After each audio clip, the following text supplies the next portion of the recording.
In today's episode of the Motorhome Matt Podcast, I try to find out if a motorhome warranty is worthwhile. we find out Matt's top product of the moment. And we answer your questions on Adria versus other brands, non-refundable motorhome deposits, and replacing your leisure battery.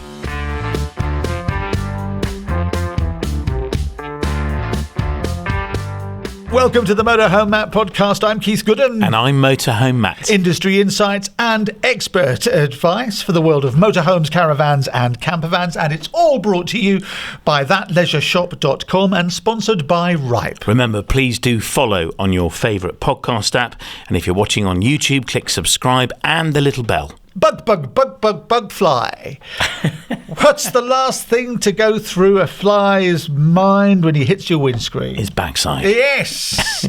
That's like a joke from my school days. Yes, I'm sorry. This is Fix it. bug and fly remover. What have you got? Citrus bug remover. So this time of year, our fronts of our cars, vans, motorhomes, motorbikes get covered in bugs, and trying to get them off can be hard work. This is a product that we launched at That Leisure Shop. It's our own branded product, and it's called Citrus Bug Remover, and it is actually a mix of a very, very soft soap and lemon. And the lemon zest, you spray it on, leave it, and it naturally eats the bug off the front of the bumper, and then you wipe it off, and it is incredible. We have sold loads of this. People were coming back at recent shows saying, have you got any more of that citrus bug remover? It's brilliant. So I've been using it as well, and it is highly, highly effective. Doesn't damage your paint, and it's completely natural. Let's have a look at your teeth. I'm not spraying it on my teeth. I wear a full face helmet. But it's fantastic. You get it at thatleisureshop.com. In fact, we've got a whole range of cleaning products designed specifically for looking after your motorhome and campervan, designed by the team. So you'll find this and all the other products there. Go and check them out. The Norfolk Motorhome and Campervan show is this weekend at the Norfolk Showground. If you want to know more, mhmp.info/Warners. Tell us about it then, Matt. Yeah, as always with all the shows, hundreds of motorhomes for sale, new and used, some fantastic offers I'm sure will be running again as dealers look to clear the decks of 2024 and 2025 brand new models and used models on great offers too. I've seen some huge discounts at the shows recently, and hundreds of traders as well, selling everything you need and you didn't know you needed for your motorhome and campervan. That Leisure Shop will be there. The team are going. I'm actually on holiday, so I'm not going to be there.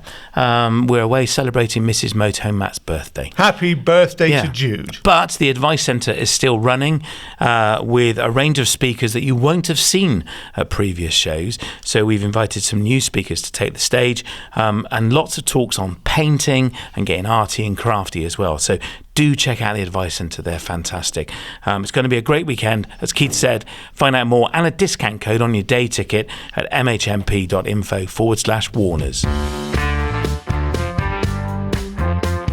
It's the Motorhome Matt Podcast with me, Keith Gooden. And me, Motorhome Matt. Brought to you with thatleisureshop.com and sponsored by Ripe. What are we talking about this week then, Matt? Well, this week it's a question I regularly hear that I look to get an answer to. Is my warranty worth the paper it's written on? The Warner shows this year are sponsored by the warranty company Autoguard, and their product for end users called Best 4, which is a warranty that you can buy after you've bought your used motorhome. And I asked the organiser, Warners, if they would let me interview them live on stage and ask this key question and more. And after much discussion, as you can imagine, and a long Teams call, we did the presentation live in Newark, where I wanted to unpack what a warranty does and doesn't cover, and what you as the consumer need to know when choosing one, and crucially, is it worth having? Alan, we'll start with you. This is known as Foxy because it's Alan Fox. Which is kind of an unfortunate nickname for a warranty provider. And you're from Best 4. So just tell us a little bit about Best 4. Yeah, so Best 4, as a warranty company, Callum will basically explain that side. Do you want to go first? Yeah. Okay, Callum's going to go first. This is going really well from the start, isn't it? So my name's Callum. I'm the General Sales Manager of Best 4 Warranty. And Best 4 Warranty is the trade name of Autoguard. Okay, and to politely put it is Autoguard Warranty deals with the dealerships, and Best 4 Warranty sells directly to the consumer. So in other words, Best 4 Warranty is for you. is for the people. So Autoguard's the B2B bit, the business bit. Best for is the bit that we as the punters can buy. So did you know you can buy a motorhome and then go and buy a warranty after the fact?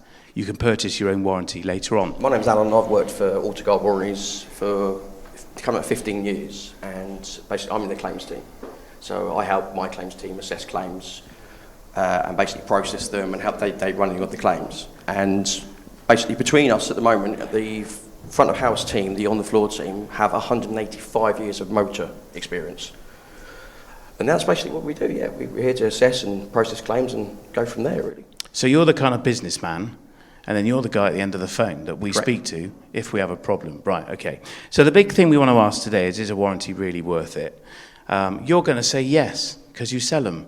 I think we know that, don't we? Just tell us then, what typically does a motorhome warranty cover? This is where I'm going to give the answer a bit like a politician, all right? We can be here all day and cover what is and what isn't covered, and the best thing I can say is look at Best for Warranty, look at our policy booklets, and you can go through all of it. But what I really want to talk about is the perks and the benefits, and is it actually worth and actually start unpacking it, because we could be here all day, especially with Fox, going through, is this component covered, is this component covered, is this habitation, and then we're just going to be here all day. And I feel like there's no point tackling that question when there is the looming question of, is it actually even worth it? Is the trust even there? So on a motorhome then, we've got the engine, the chassis, the gearbox, all the running gear, and then in the back we've got an entire house. We've got a kitchen, we've got an oven, a fridge, we've got maybe an aircon unit, all that good stuff, a water pump. Does a warranty cover all of that? Yeah, predominantly what you said is covered. With a Best for Warranty, it's not just the habitation area. So I will look at an engine kind of claim, so if the bit at the front goes wrong, you need a head gasket or sensors or alternator starter motors, that's all going to be looked at as well. Habitation-wise, the bit that we just spoke about, we cover things like PCBs, we cover the control panels. PCB, tell us what that is. Yeah, basically the control board for the habitation area. So this is the circuit board in the back of the fridge or in the control panel.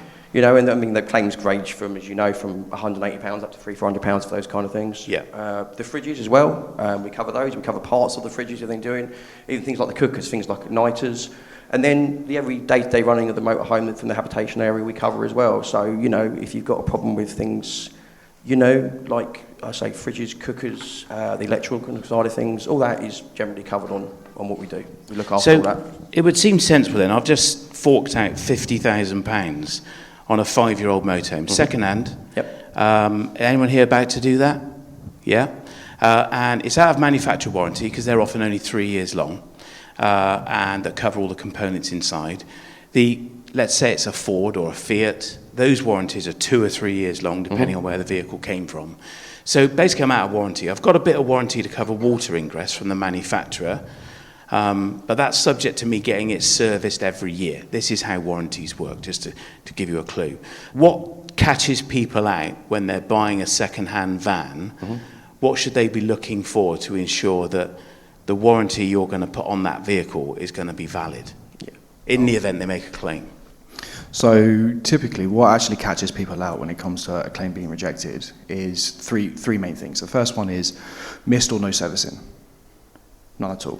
And that tends to be the one that catches people out. And so when you say servicing, do you mean the engine or habitation? Yeah.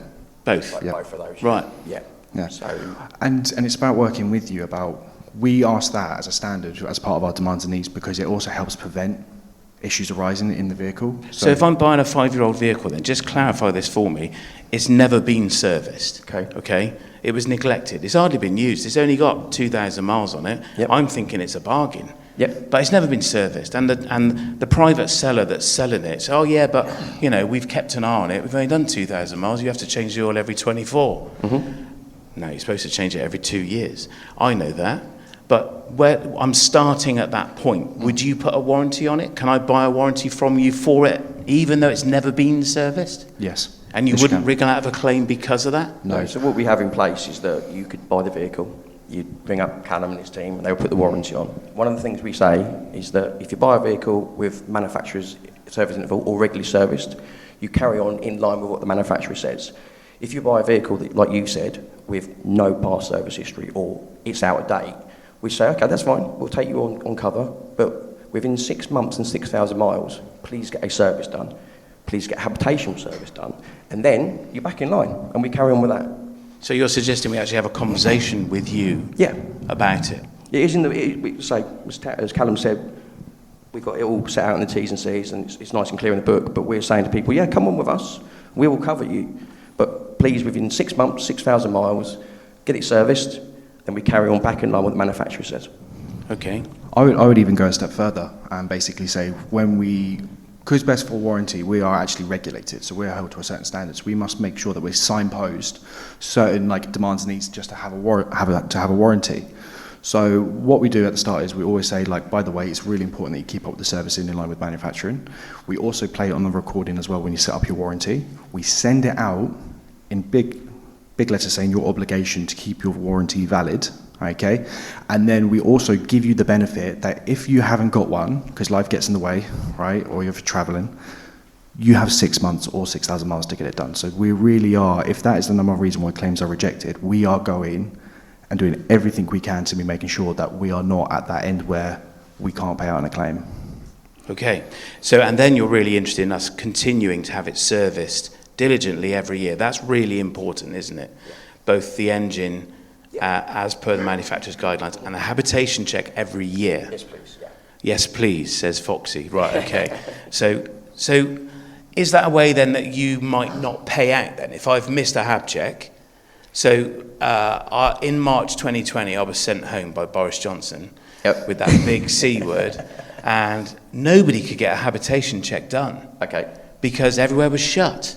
And there are lots of motorhomes out there for sale now that missed all their servicing in 2020 and 21 because there was no opportunity to get them done. Everywhere was then fully booked.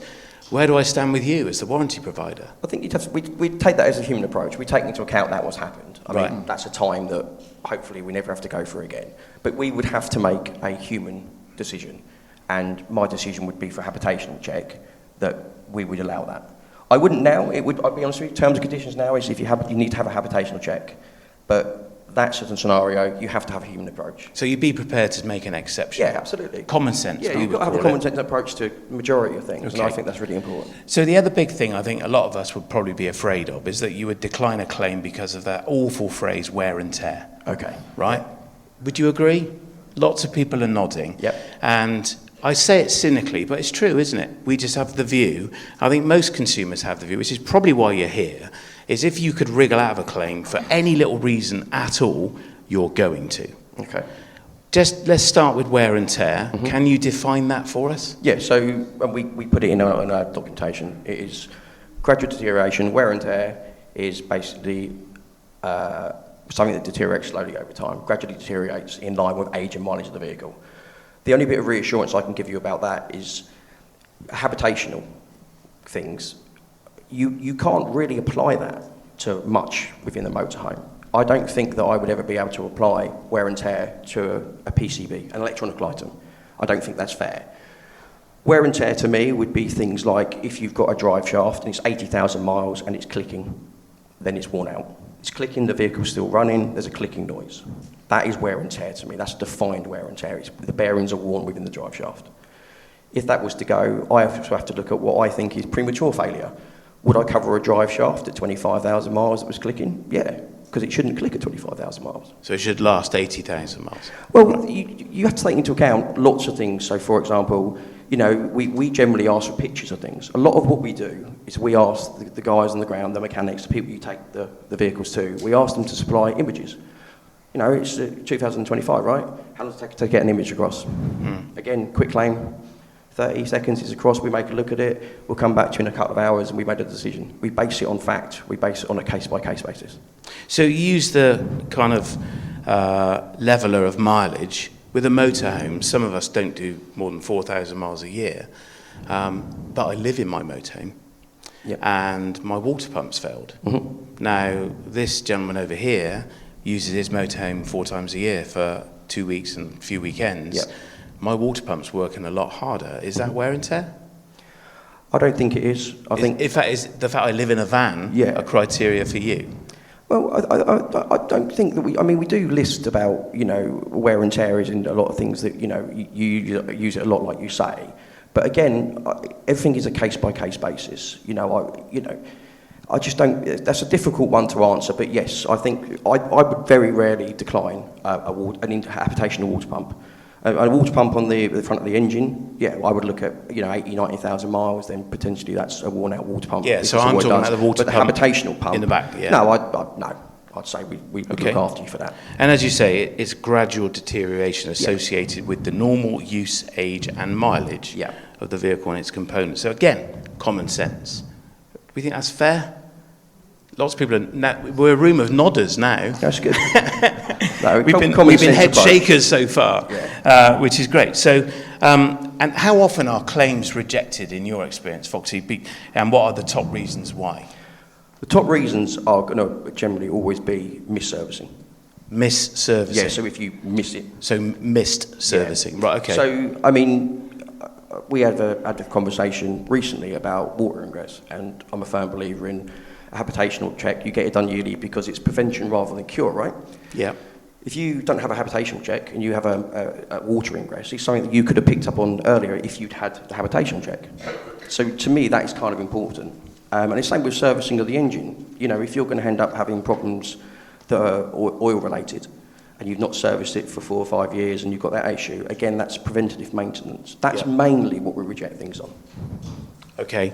And in terms of having habitation checks done, has everyone here had a habitation check, those who've got motorhomes? And do you get it done every year?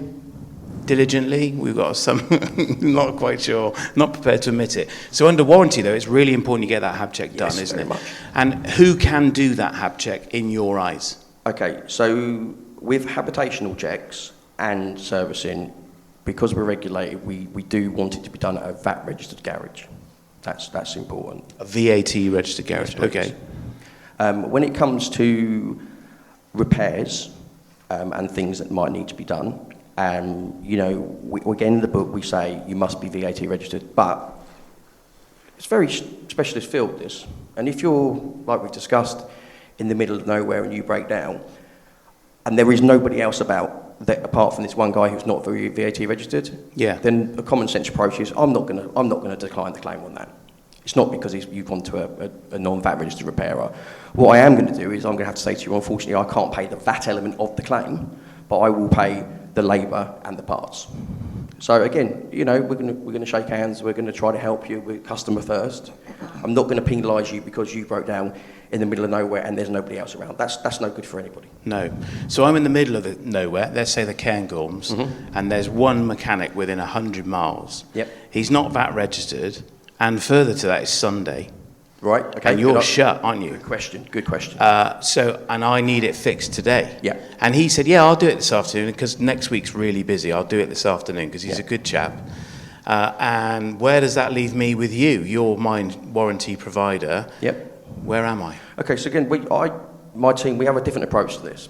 Like you said, it's Sunday, everywhere's closed. That's not anybody's fault. Nobody's to blame for that. It's work, it's a Sunday.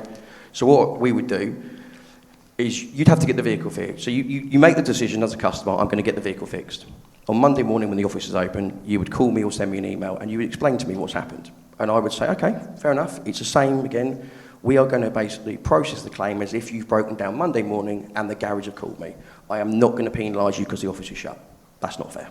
So you would pass a claim, provided it wasn't, Yep. I had my hab check done and it qualified to be paid out. Correct. The guy's not VAT registered and I've already done it. Because this is the big thing as well with a claim, isn't it? You really don't want people going off and just getting the repair done. You want to speak to them first. Well, this is the thing. As a claims team, it's about trying to advise people. So, warranty companies do have a bit of a bad rep, I accept that. But they're also garages, manufacturers or repairers that also do things that are incorrect. So, let's just say again that you have, I'll just go with an alternator as an example.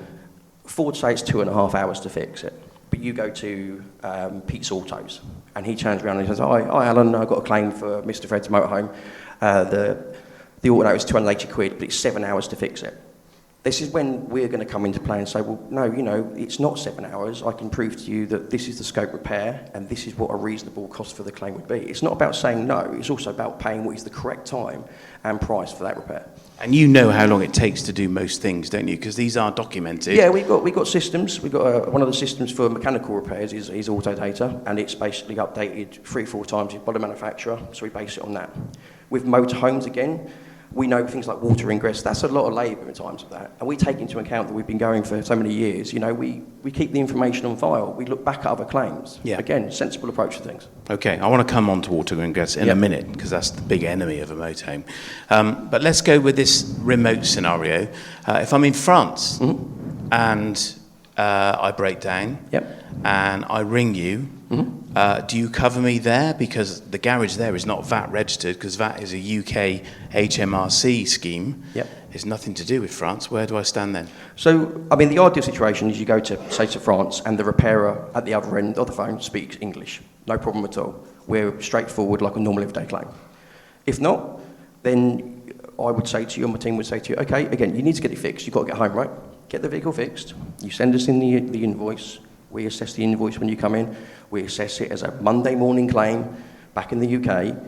And the only thing we would do again is I would make compromise, say, we're going to pay if it's a valid claim, it's scope for the repair, but I can't pay their local tax element. So the local French tax? Correct. And that's been my experience. I broke down in France, and the warranty company said, yeah, we'll pay out, but we won't pay that tourism tax. I had to pay that. Yeah. And I thought that was fair enough. Yeah. So you would cover it? Yeah, because, if the repair is a valid repair, the fact that you're in France and you're on holiday and you're using the vehicle for what it's for, you shouldn't really be penalised for that. No, okay. Now, I'm a retired mechanic. I'm not, but let's, role play. I'm a retired mechanic, 40 years, a main dealer mechanic. So I know what I'm doing. And I've just bought this motorhome. I don't want to go to a dealership and pay 400 or 500 quid for an oil change. I'll do it myself. And also, I've had 20 motorhomes. Like this chap, I've been coming to these shows for 30 years, and I've had 22 motorhomes. I know what I'm doing with a hab check, so I want to do it myself. Can I?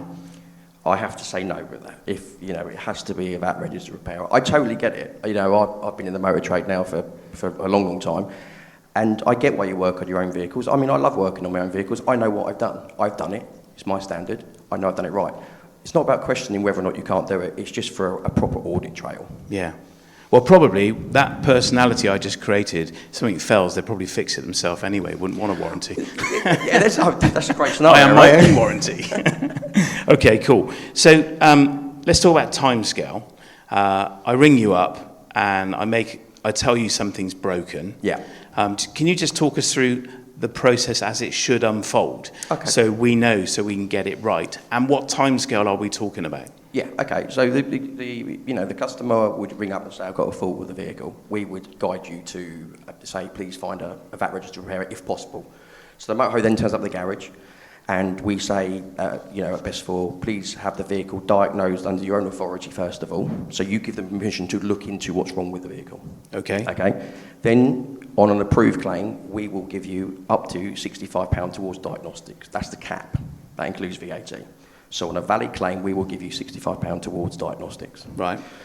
Once the mechanic diagnoses the vehicle, then they call us or they email us, and they list basically parts, labour rate, mileage.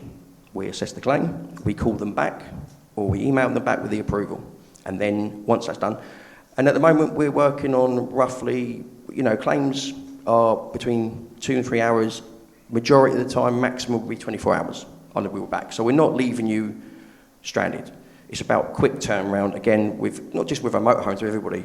Vehicle is important, yeah? You've got it for a reason. You want to use it, I need it now. Well, I've just gone on holiday and we've been planning this trip for a year. That's it, and emotion comes into it as well. Yeah. I'm very aware that no one wants to break down. It's emotion, they need it fixed. So once the claim's been approved, some garages will bill us direct, so they'll say, thanks very much, here's your keys, and off you go.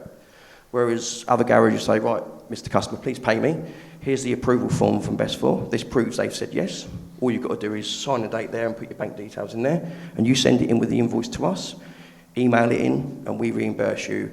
Our terms and conditions say we reimburse within 7 days. Once again, we have that as a worst case scenario. We normally turn payment around within about 24 to 48 hours on average. So pretty quick. Yeah, Yeah, we'll try our best to be as quick as we can. Yeah, Best 4 recently just had a 1-star review because it was under 24 hours. But when under 12 hours, you said? Yeah, because it wasn't quick enough. Right, okay. Well, I think 12 hours is probably quite quick. I mean, 24 hours is pretty good. I think that's unreasonable, but anyway. But you've got an app launching this summer as well. Yeah, so again... When you're open 9 till 12 on a Saturday, I note, and closed on a Sunday, but the app, that means claims can be submitted whilst you're closed? Yeah, so they'll be on there, and there's going to be all sorts of things where you can upload your invoice or your diagnostics or your estimate. And that's the best thing about it, is that if a garage do you an itemised estimate, your smartphone out, take a picture, it's done.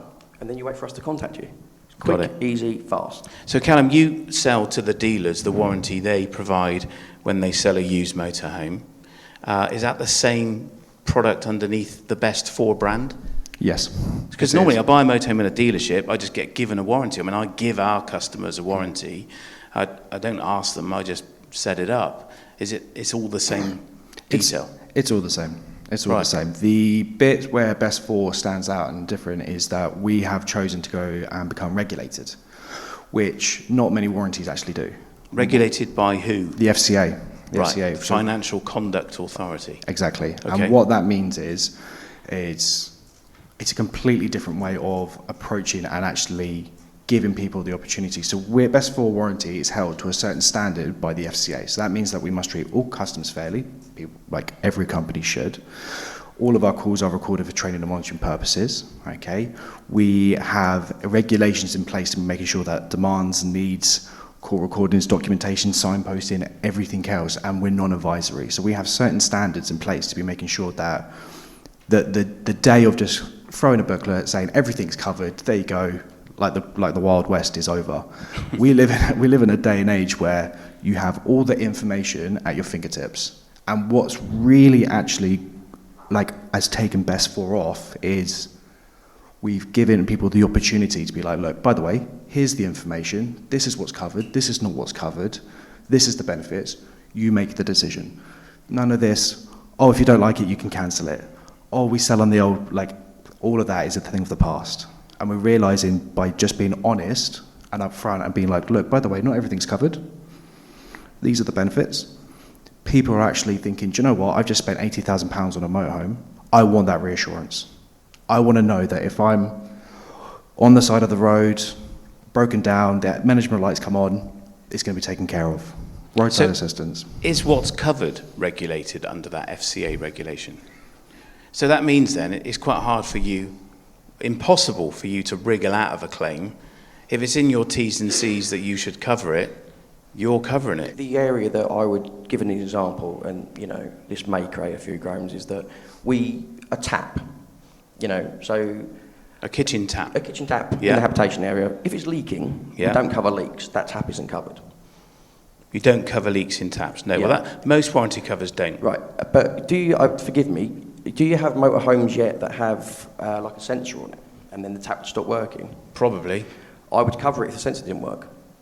Oh, right. Do you see what I'm saying? It's the nature of the failure is important. Okay.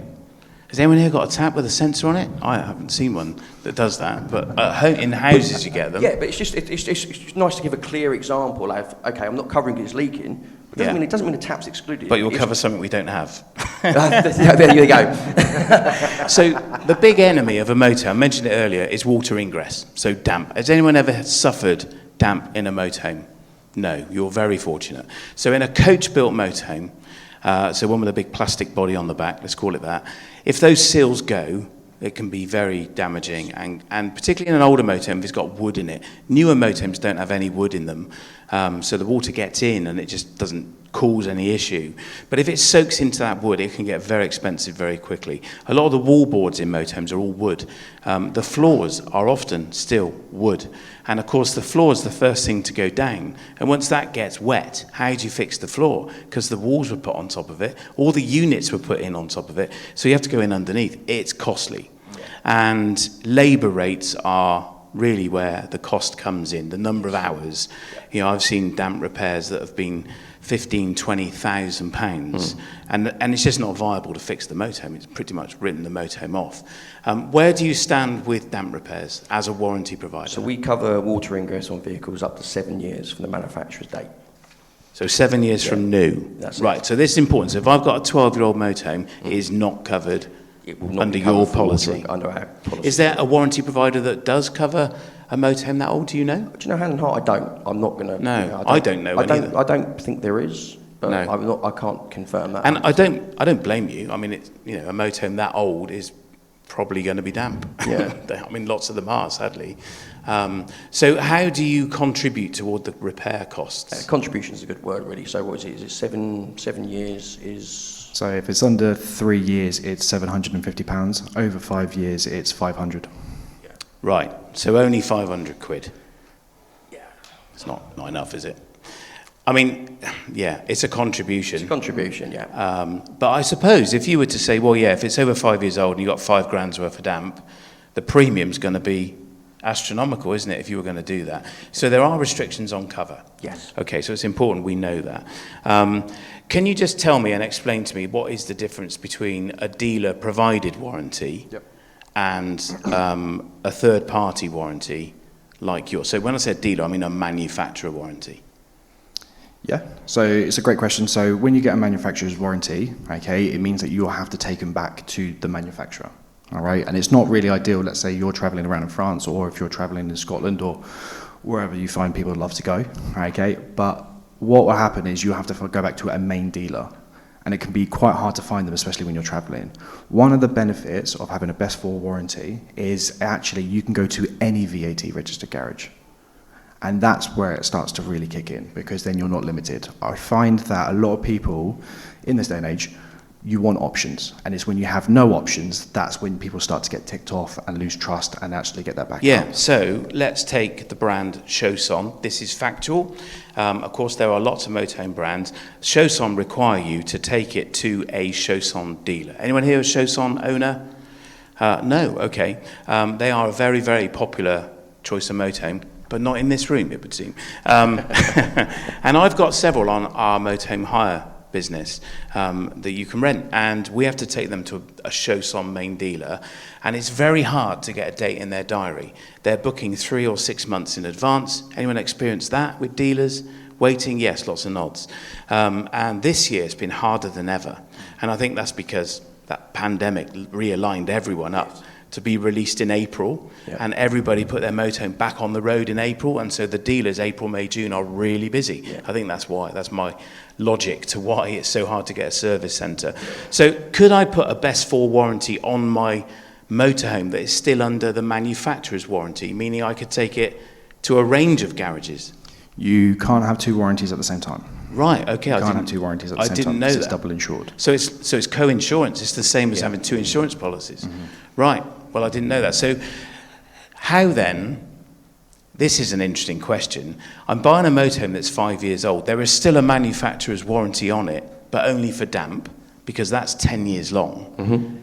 But I can still put a best for warranty. Is that because I'm covering different stuff? Yes. Yep, we'll be covering the mechanical side of it. So you wouldn't cover the water ingress bit? No, but I would still look at things like the fridge. Yeah. Yeah, that kind of thing. Because that's not covered. Correct. Right. Okay. So this is about what's covered. Yeah. See, I didn't know that. That's really interesting. But if I've got a manufacturer cover on damp, they are going to cover all of it. So I'm actually better off taking it to them, because I've had it serviced every year, and their word is we'll repair it. So they're in the chair for the £5,000 damp bill versus your 500 I quid. presume they would still ask for a habitation check as well. Absolutely. That is a key term of a manufacturer's warranty, is there has to be a habitation check done every year. One other quick question as well, which the cynics in the room will say, when I sell the motorhome, the warranty's dead, I can't sell it, I can't transfer it, can I? No, yeah, of course you can. You can literally pass it over with a £35 admin fee. So 35 quid I can transfer to a private buyer. Yep. I think that's quite cool. I didn't know that either. It's interesting.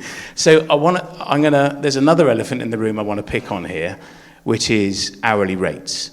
So you said earlier, you'll pay 65 quid Inc VAT, dealers all deal X VAT, So they're £52.50, whether the VAT, I can't do the maths in my head. Yep.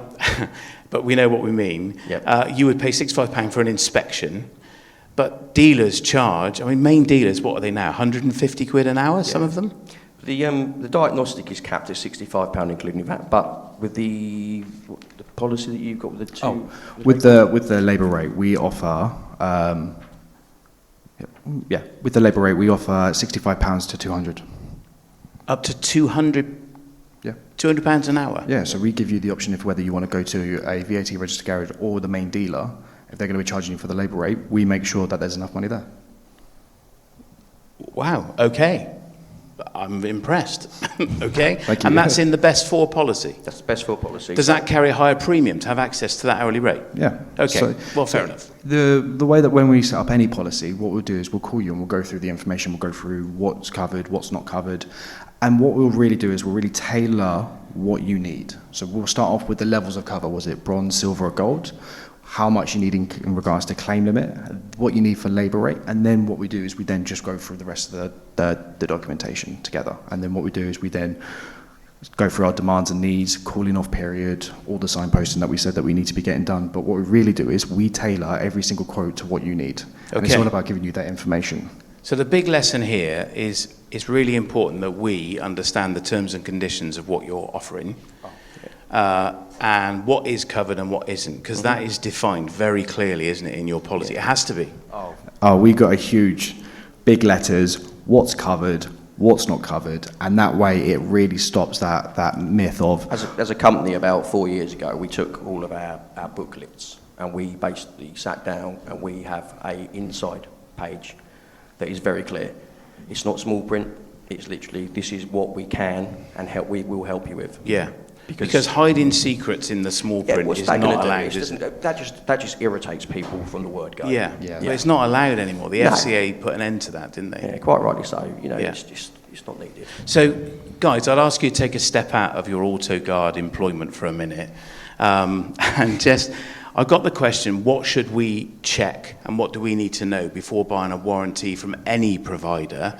What would your advice be to everyone in the room? That's a really good question, and I would say don't even just think about best for. I would say whenever you look at any warranty provider, first thing you should do is read the terms and conditions. It's tedious, but I promise you'll be surprised the amount of benefits or what is not covered in the booklet. Read the T's and C's. I think we're all guilty of not reading it. I only found out the other day with my bank that I've actually got breakdown cover and my phone is insured. I didn't even know I had that with my bank. Oh, we're all guilty of that. How many of us have just scrolled down the phone, tick the box and press agree? I'm not reading all that, but it's really important that we do. Yeah, I'd say we try to address it as a company. Like I said, we actively try to give you that information as clear as we can on that front page. Yeah. And it is boring, but yeah, we all just need to take a little bit of responsibility and go, right, I do need to read this. Because I see it as then you're informed. You've got the knowledge, you've got the power, I've read it, it's here in front of me. Yes. Yeah, I think that's the important part. So reading the T's and C's, that's great. What about reviews? Is it worth doing some Googling of reviews? Yeah, we live in a day and age where you can literally check the customer service, if they're FCA regulated, you can do your own. You have Google at your fingertips. Everyone has got a phone in their pocket, and if you are unsure, look them up. You will start to see very quickly there's a trend that will happen, and that's why I'm very proud, and I am going to shoehorn Best 4 here, that Best 4 Warranty has a Trustpilot review of 4.9. That's very good. Yeah, it's very good. Yeah, very good indeed. So the other thing that we should do, though, as well, is if you've got warranty cover, this is really sensible advice, is make sure you've got the number saved, that if something goes wrong, you know who you're calling. Yeah. That scenario, being in the Cairngorms, where there's probably no phone service, so it's not going to help, but or even in France, you're on holiday, you think, well, I know I've got a warranty on this van, I don't know what to do. And so you would ring the dealer. It's Sunday, they're shut, they're not going to be any help. So it's really important, isn't it? That this is another good thing about the app. If the phone is working, of course, with Signal, then if you know of the app when it launches, that will all be on there as well. But like you say, I think it's always good if you've got that in your phone, saved as a number, it's one less stress at a very stressful time. Just hit that button. And the other big lesson is servicing. It's really important you get the servicing done. 100%. That's been really insightful. Has that been useful for you? Everyone, we got a room of nodders again. Thank you both ever so much for doing that. Welcome. Can I have a massive thank you to these two? They've been super brave. Thank you, guys. Thank you. Thank you, Autoguard and Best For, to Foxy and Callum. You were brave souls. I know you were both out of your comfort zone. They were both really nervous before we went on stage. Despite my insurances, they weren't going to go under the bus, as it were. But they did let me kind of probe around in the back end of a warranty and what the truth of cover is all about. And to be fair, they did a super job.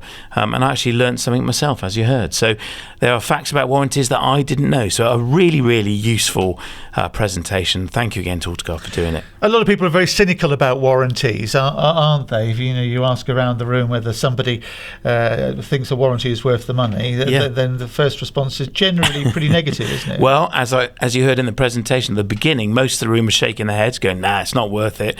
By the end, most of the room were either shrugging, going, "Well, maybe," or nodding. So, yeah, it was a great insight for the audience and hopefully for you listening and watching today.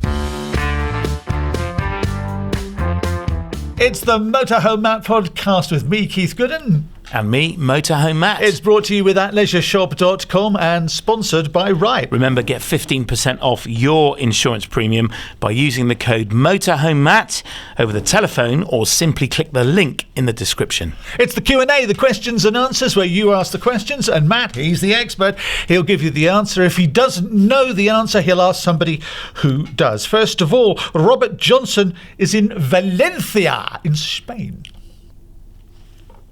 Hi Matt, it's Rob here from near Valencia in Spain. Me and my wife Yvonne, we're both in our early 60s and are really new to this game and looking forward to getting our very first campervan. We've decided on something like an Adria twin because I think that's a size that'll probably suit us. And you seem pretty keen on Adria. Is that a brand that you would plump for over others? And perhaps you could say why, if that's the case. We've looked at one down in Valencia recently. I like the MAN, but it's at least 20 grand too much for us. And so we're looking at the Citroen with the long wheelbase. Just wondered what your thoughts were. Thanks, Matt. Thanks for all you do. Take care.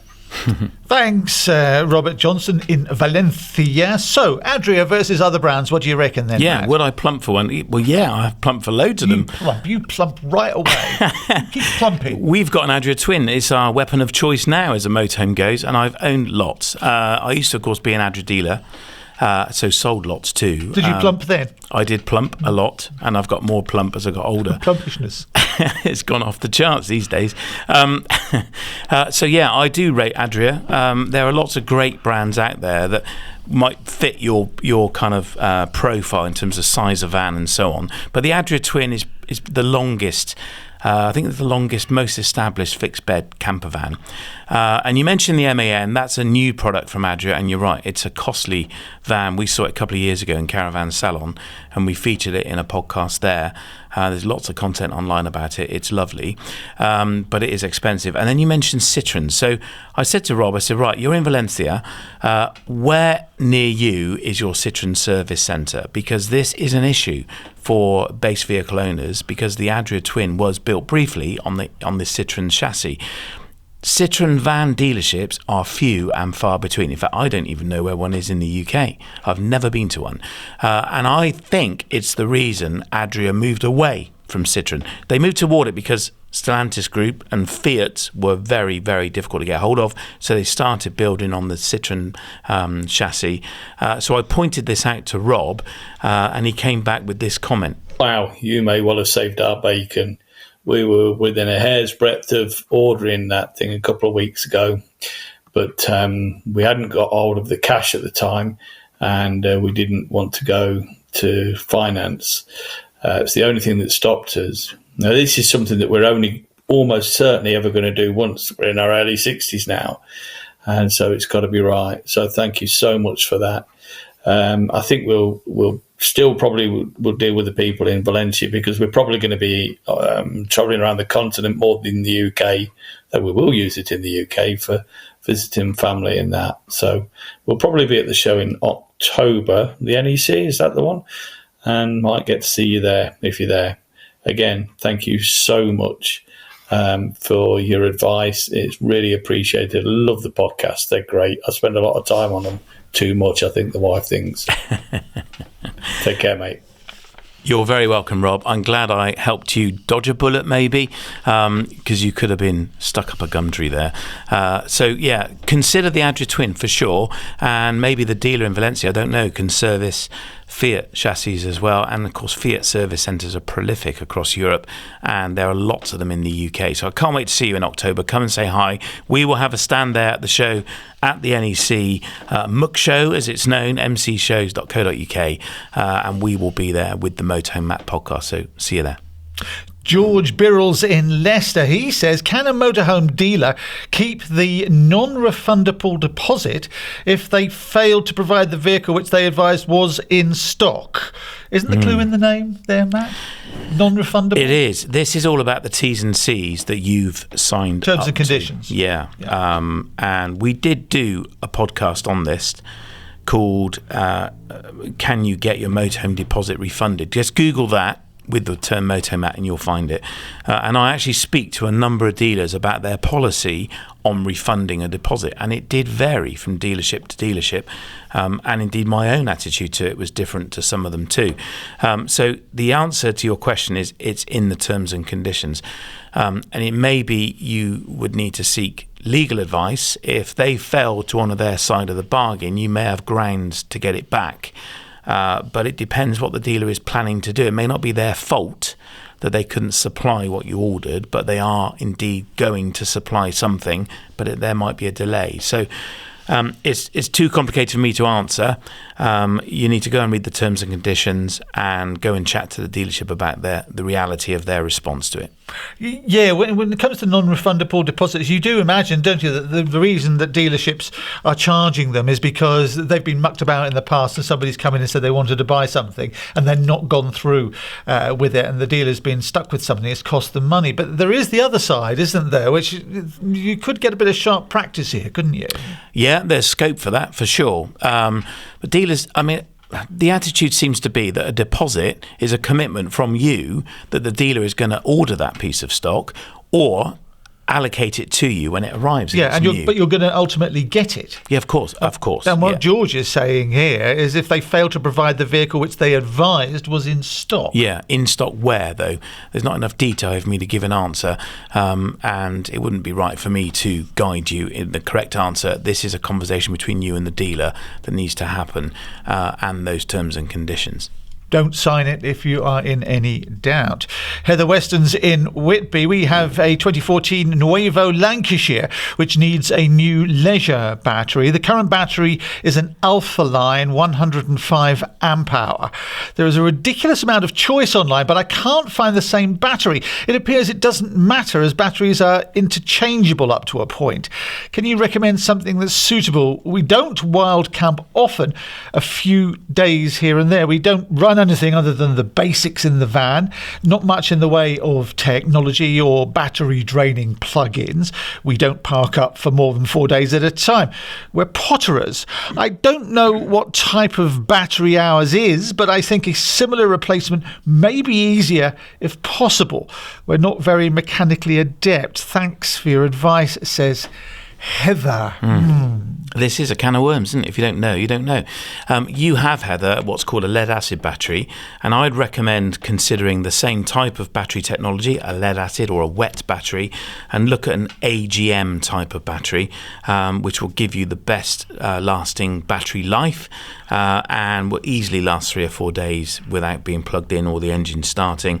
I would consider an NCC verified one. Look for the blue tick. You can find out who the NCC are in a recent podcast episode. If you are still stuck, then give the team at that leisure shop a ring or drop them an email. You'll find the number on the website, and they'll be able to talk you through the type and brand and model of batteries that we sell, and we'll give you some advice there. That's thatleisureshop.com, by the way. Okay, Matt, if somebody wants to get in touch, what do they do? Yeah, please head to mhmp.info/Ask Matt. You can record your question by hitting the orange button. Please tell us where in the world you are, or fill in the form and we'll read it for you. And it's only fair if you share, isn't it, Matt? We'd love it if you shared this with a friend. If you found it entertaining, informative or useful, then why not tell a friend about it and help us spread the word of the podcast. And if you're YouTubing, click subscribe and that little bell. And if you're listening, click follow on your favourite podcast app.